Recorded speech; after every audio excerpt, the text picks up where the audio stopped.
Okay, so I've been trying for the last 2 hours to explain in instructions on how to set up the calculations in this spreadsheet for the Kerbal Space Program, flight number 2. What we really want to find is what's the drag and the thrust. That's the big things that we want to examine. Anyway, um, I assume that you all can figure out how to import the data into Google Sheets. So I've already done that, and I've already gotten rid of most of the information that we don't need.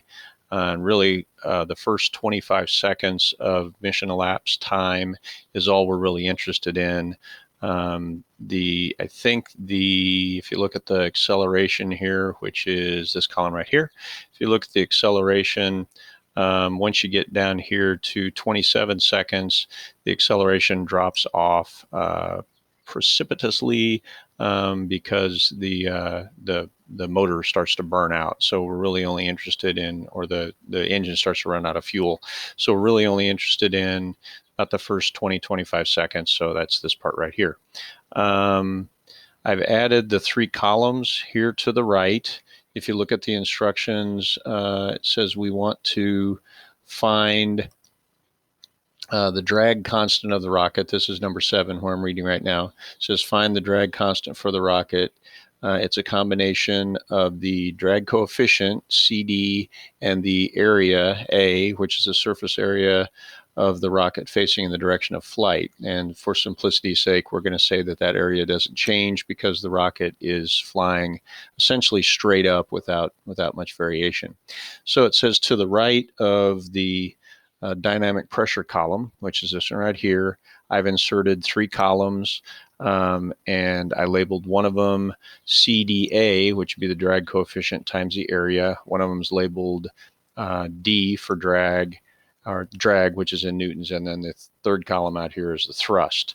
I've already put in some formulas here, and I'll click on those so you can see how those work, but you'll need to type those in yourself. Now it says, letter B says under the thrust column, in the cell corresponding to 2 seconds of mission elapsed time, enter 205,000. So that's what goes right here. For the rocket engine that we're using, it says that at sea level, it has a thrust of approximately 205,000 kilonewtons. So 205,000 newtons there, 205 kilonewtons, sorry, which would be 205,000 newtons. So I typed that in there. And then says in the same row, so everything that we're working on is going to be in this 2 seconds mission elapsed time. The reason that I'm picking that one is we have gained some speed. We're moving at 38.7 meters per second, which is roughly 80 miles an hour. But we haven't gained a lot of altitude yet. We're only 23 meters above the launch pad. We're still real close to sea level, so we still know the approximate thrust at that point. Also, the acceleration due to gravity at all these low altitudes is going to be the same. It's going to be 9.805 meters per second squared. Kerbal is essentially just like Earth. So I'm looking at C now. It says in the same row, enter the equation that would calculate the drag in the cell for drag, which would be right here. And then the hint that I give you is that total force is equal to mass times acceleration. So if I click on that, you can see the equation that comes up here.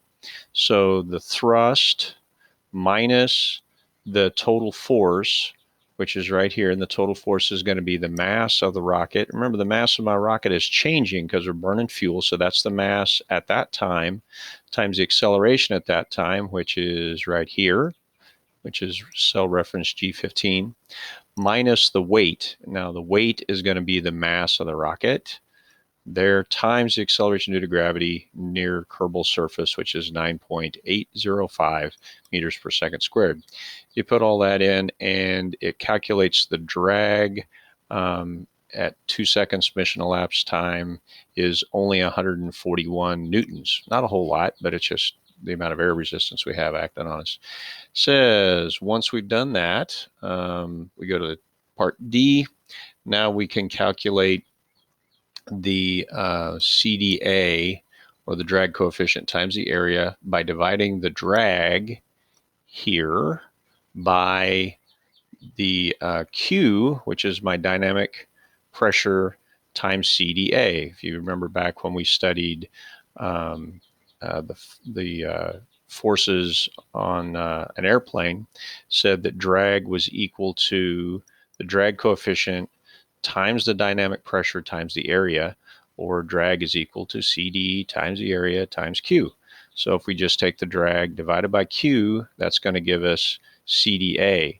Well, now that shouldn't change because the drag coefficient and the area are dependent on the orientation of the spacecraft and the shape of the spacecraft, and that isn't changing as we're going up. So what we can do once we've calculated this, we're just going to click on it.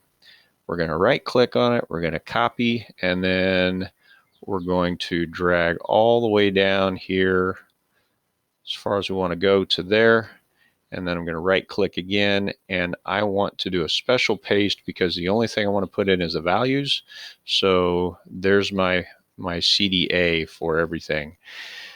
Then we can calculate the drag at any given point by taking the formula, the CDA times Q, but then I have to remember I have to multiply by 1,000. And the reason I'm multiplying by 1,000 here is because Q, the output of Q from the flight recorder was in kilopascals, kPa, and we want it just in pascals. So we're going to take this value times Q times 1,000, and that'll give us the drag. Then we can copy that formula all the way down. You're going to copy the formula, not, I'll do it for one of these, and you can do it for the rest of them. So copy, and you're going to paste it, and you're just going to paste the whole thing.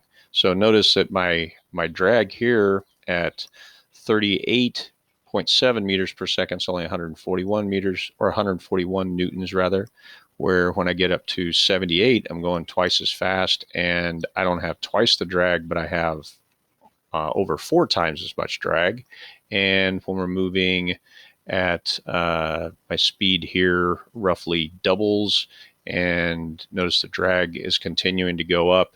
And another thing that you might notice here, when you're looking at the acceleration here, the acceleration starts off relatively low, and it starts building and building and building, and we'll talk about why that is a little bit later on. Finally, you can calculate what the thrust is, and we want to do that all the way down here for both of these. The way you're going to calculate thrust is going to be equal to the drag plus the weight, and the weight's going to be equal to the mass times 9.81 meters per second squared plus the total force, and the total force again is going to be the mass times the mass times the acceleration, which I have right there. So you copy that formula in there, copy that all the way down, and then you can see what happens to the thrust, and you're done for this one. Then if you save this when you go to do the next rocket configuration, you can see how the drag changes, you can see how the thrust changes and all that. Like I said before, spreadsheets are wonderful things once you learn how to use them, because it allows you to do lots and lots of really relatively tedious calculations fairly quickly, simply by going click, right click, copy, drag, paste, and there we go. So we have our drag there going all the way down. Interesting thing there, it looks like the drag starts to fall off. I'm not sure why that was, but anyway, hope this helps, and good luck.